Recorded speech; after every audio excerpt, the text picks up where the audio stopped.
Today's tech news moves fast, but understanding it shouldn't be hard. That's why Snarful Solutions Group brings you Connecting the Dots, where we break down what's happening in tech and why it matters to you. Now, let's dive in with your hosts. All right, so it's Wednesday, April 2nd, 2025. Let's jump right in. A quick look at today's happenings. We've got some potential for a tornado outbreak in the central U.S., followed by some heavy rain heading that way. And financially speaking, the Dow Jones is down just a hair, 0.03%, while the S&P 500 is looking a bit more optimistic, up 0.38%. Yeah, so kind of sets the scene right. No matter what's happening in the world at large, the tech world keeps spinning. Exactly. And that's what we're here for today, to connect the dots on some of the biggest tech news stories making waves this week. Sounds good. We'll be looking at the huge buzz around Nintendo's upcoming announcements, some pretty significant labor developments in the tech world, and a really interesting new way people are using AI on social media. And the goal is to break down these stories and explain why they matter for your everyday tech life, without getting lost in the weeds. So let's start with the gaming world, shall we? The anticipation for this Nintendo Switch 2 event is off the charts. Yeah, it really is. The number of people tuning in before the live stream even started, it's pretty remarkable. Totally 15 minutes before the Nintendo of America stream was supposed to start, they had over 170,000 viewers already. And even earlier, they had over 100,000 watching with 24 minutes to go. That's a pretty clear sign that people are expecting something big. Definitely. I think it speaks to the legacy of the original Switch. You know, it was such a successful and innovative console. It really carved out its own niche in the gaming market. So naturally, there's a ton of curiosity about what Nintendo will do next. How will they innovate further? What kind of new experiences will they offer? You know, people are eager to find out. Makes sense. Yeah. And we know that this live stream is supposed to run for about an hour, which is the same length as the original Switch reveal. So what are the key things we should be watching for during that hour? Well, I'd say the absolute must-know information is going to be the release date, the price of the console, and of course a close look at the hardware specs. You know, what's powering all of this. Of course, the guts of it all. Exactly. And then beyond that, I think the lineup of games that will be available at or near launch is equally crucial. Those initial titles often really set the tone for a new console success. Right. It's the classic chicken-egg problem. You need great games to sell the hardware, but you also need powerful enough hardware to run those great games. So Nintendo has been dropping a few hints leading up to this, like little breadcrumbs for eager fans. Mm-hmm. The Nintendo Today app had a teaser video with a new C button and this like honking or jingling sound. What are your thoughts on that? Well, what's interesting about that C button is that it's a completely new input for a Nintendo console. We haven't seen something like that in their main home console line for a while. And the unique sound definitely suggests it'll have some specific function, maybe even a playful one. It could be a dedicated in-game action, a new way to navigate menus, or even something to do with AR, given Nintendo's history with that sort of thing. Yeah, it definitely got the online community speculating. And then there were those FCC filings suggesting a new Pro controller for the Switch 2 might include a headphone jack, which is a feature a lot of fans have been requesting. For a long time, man. For a long time, yeah. So why do you think that would be such a big deal for players? Well, for one thing, a headphone jack on the Pro controller would address a frustration that a lot of gamers have with needing to use wireless audio. And wired headphones tend to have lower latency, meaning there's less of a delay between what you see on screen and what you hear in your ears, which can be super important for competitive gaming. And, you know, some people just prefer the reliability of a wired connection over Bluetooth. It would just provide more flexibility and cater to different user preferences for audio. Makes sense. And then there's the virtual game card system, which Nintendo has actually confirmed. This sounds like it could be a big win for existing Switch owners who've built up a digital library, because it might make upgrading to the new console a lot smoother. Could you explain how that system might work and why it's a positive development? Sure. It's basically like this. The virtual game card system wants to treat your digital game purchases like physical game cartridges. So you can move those digital games and, crucially, your saved data from your current Switch to the new Switch 2 much more easily, which hasn't always been the smoothest process, you know? And the bonus of limited game sharing within family accounts could also be a big selling point for households with multiple Switch users. It lowers the barrier to entry for a lot of people. It's a smart move from Nintendo for sure. Reducing that friction of upgrading is always good for adoption rates. So let's talk about the price. What are we hearing about the potential cost of the Nintendo Switch 2? Well, the rumor mill seems to be churning out a price somewhere around $399.99 or $349.99. But there's a lot of debate going on with some folks thinking the final price could be even higher considering the expected tech upgrades. So, Nintendo's in kind of a tricky spot. They need to price the console competitively against the PlayStation and Xbox, but also reflect those advancements they've made. Right, if it gets too close to those higher-end consoles, then the value proposition of Nintendo's kind of unique hybrid approach and their exclusive games becomes even more important. And what about availability? Are we looking at another situation where it's almost impossible to find one at launch because of stock shortages? Well, some initial stock shortages are pretty much inevitable with any major tech release. I mean, that's just the nature of the beast when demand is high. But most analysts believe that it won't be as bad as the PlayStation 5 and Xbox Series X launches during the pandemic. Supply chains have mostly recovered, and Nintendo has probably had more time to prepare.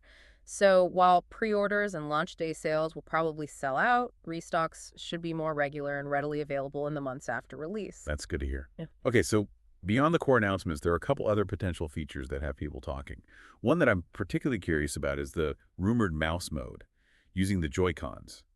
How could that actually work, and what would it mean for gameplay or the user experience? Well, the idea is to use the Joy-Con's optical sensors to basically turn them into a mouse. It's pretty ingenious. And this could mean more precise aiming in certain genres like first-person shooters, which haven't really been Nintendo's forte because of control limitations. But it could also be a more intuitive way to navigate certain interfaces or even open up creative applications. It wouldn't be a core selling point, but it could add a whole new layer of versatility to the console. Yeah, I can see that. And speaking of the user interface, that's another area where a lot of fans are hoping for improvements. The idea of bringing back customizable themes, like we had on the 3DS, is one that I've seen pop up a lot. What is it about those sorts of personalization features that resonate so much with people? I think it's all about bringing your own personality and style into the mix. It helps make the console feel more like your own. And the 3DS did a great job with that, offering a ton of different themes that added some visual flair to the home screen. So bringing that level of personalization back to the Switch 2 would be a huge plus for a lot of users who like to add their own personal touch. Totally. And while Nintendo's always been pretty tight-lipped about raw specs, I imagine they'll find some ways to showcase the performance upgrades of the Switch 2 without getting too technical. What kind of demonstrations do you think they might use to get that message across? Well, I think the most effective way would be to show off some visually demanding games that are already on the Switch, but this time they'd be running much more smoothly on the new hardware, maybe with higher frame rates, better visuals, or at a higher resolution. That kind of direct visual comparison is really impactful and easy to understand, even for people who aren't super tech savvy. Yeah, seeing is believing. And the fun doesn't stop with the direct presentation either, does it? Yeah. Nintendo's got those Nintendo Treehouse live streams planned for the next couple of days. So what can we expect from those? The Treehouse. Live streams offer a much deeper, hands-on look at the games. They're a bit more informal, with Nintendo devs and staff playing through upcoming titles and explaining the mechanics in more detail. So it's a chance to see the games in action in a more unfiltered way and really get a feel for how they play. Okay, so that's a pretty good overview of what we're expecting from this big Nintendo Switch 2 reveal. Let's switch gears now and talk about some important developments happening in the tech industry around labor rights, specifically with Apple and the NLRB. It seems like some major cases have been put on hold. What's the latest there? Yeah, this is a pretty big development with potential ripple effects for the entire tech industry.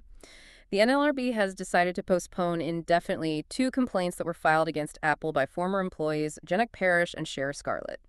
These complaints focused on allegations that Apple had interfered with their attempts to organize for better working conditions, and to unionize. Parrish in particular claimed she was fired for her role in organizing the #Apple2 movement, which brought to light a lot of workplace issues. And this postponement happened not long after President Trump nominated Crystal Carey to be the NLRB's general counsel.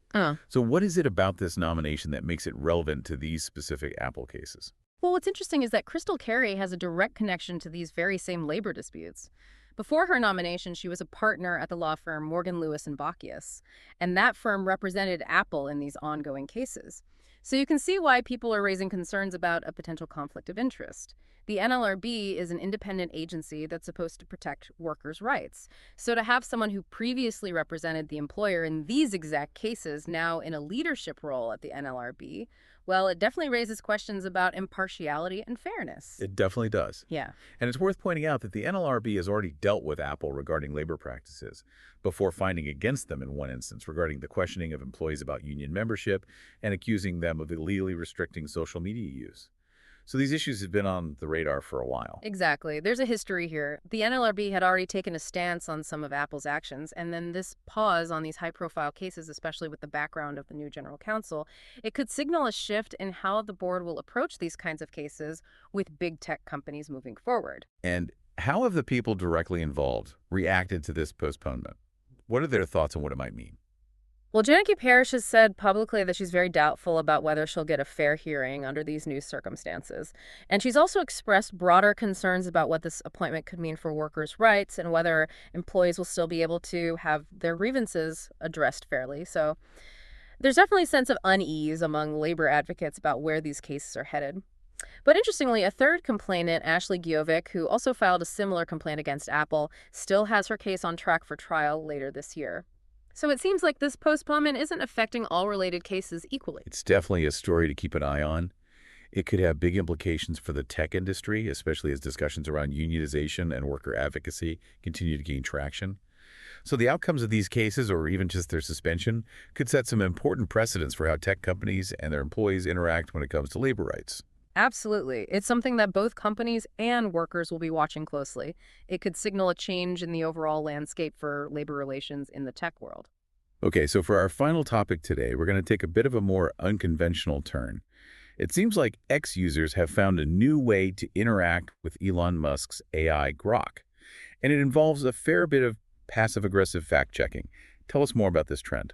Yeah, this is a pretty fascinating development in the world of AI and social media. So Grok is now available for X users to tag in posts and replies to ask questions, which essentially turns it into a public Q&A session within the platform. And Grok is no slouch when it comes to answering those questions, right? It even supports multiple languages, which is impressive. Oh yeah, Grok 3, the latest version, has some really advanced multilingual capabilities. It can understand and respond in English, Spanish, French, German, and several other languages, so that obviously makes it much more useful for X's global user base. So Grok is described as having minimal restrictions, but I'm guessing there are still some lines it won't cross in its public responses. What kind of content does it tend to avoid? That's right. Even though the goal is to be less restricted than some other AI models, Grok is still designed to avoid generating responses that are violent, overly offensive, that promote illegal activities, or that encourage dangerous behavior.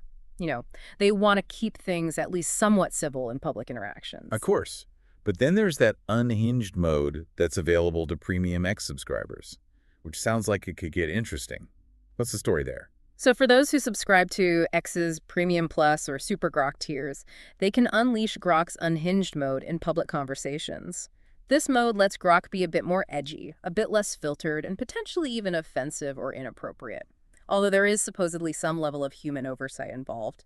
And on top of that, Grok also has a voice mode with a single female voice for now that users can customize with different moods and styles. So you could have a pretty opinionated AI chiming in on your X arguments. But it's the passive-aggressive fact-checking that's really captured people's attention. So how does that actually work in practice? What we're seeing is that users are tagging at Grok in the middle of arguments about politics or history, and they're not necessarily doing it to learn something from Grok or to engage with it directly. It's more like a subtle way to fact-check the other person or even dunk on them. So instead of refuting someone's claim directly, they're prompting the AI to do it publicly. It's like bringing in a seemingly objective third party into the conversation, even if the motive is a bit mischievous. It's like saying, hey, Grok, could you please tell this person they're wrong for me? Yeah. Without actually having to engage in a back and forth yourself. Yeah. A very indirect way of arguing. You got it. It's a way to use the perceived knowledge and authority of the AI to back up your own point or undermine someone else's without getting into a heated debate. It's pretty fascinating to see how users adapt and repurpose new technologies in these unexpected ways. And this isn't an isolated thing either, right? Other social media platforms are also incorporating AI in different ways. So how does Grok's integration compare to what's happening elsewhere? You're right. This is all part of a larger trend. We're seeing things like Meta AI being integrated across Facebook and Instagram, and Perplexity AI having its own automated fact-checking X account. So it seems like there's a growing realization that AI can play a role in how we share and debate information and even how we verify it online. It's amazing how quickly these AI tools are becoming part of our everyday digital lives and how they're sometimes being used in ways we might not have predicted, like this passive-aggressive fact-checking thing. It really highlights that dynamic relationship between technology and human behavior. Absolutely. It shows how creative users can be with new tools and how they find ways to use them within their existing social contexts. Well, that brings us to the end of our deep dive for today. We've covered a lot of ground, from all the anticipation surrounding the Nintendo Switch 2 to those developments in the NLRB cases against Apple and what they might mean for tech workers' rights. And of course, the slightly quirky but definitely interesting trend of using Grok for public fact-checking and online debate. It's been a whirlwind tour of the tech world, which, as always, is constantly evolving in so many ways. From the hardware that entertains us to the conversations about fair labor practices to the increasing presence of AI in our online interactions. And as you go about your day, I encourage you to think about how these developments might impact your own relationship with technology. Right. Whether it's the possibility of new gaming experiences, shifts in how tech companies deal with labor issues, or the evolving role of AI in our conversations online. What connections do you see in these stories? It's a good reminder that technology is never really separate from everything else. It's always intertwined with economic trends, social dynamics, legal frameworks, all of it. Couldn't agree more. And if you find yourself wanting to dive deeper into any of these topics or have any tech-related questions, remember we're always here to help here at Snarful. So reach out on our website if you need anything. That's a wrap on today's top stories. Remember, tech doesn't have to be complicated, and we're here to help connect the dots. If you've got questions or want to learn more, visit us at snarful.com. Thanks for listening, and we'll catch you next time.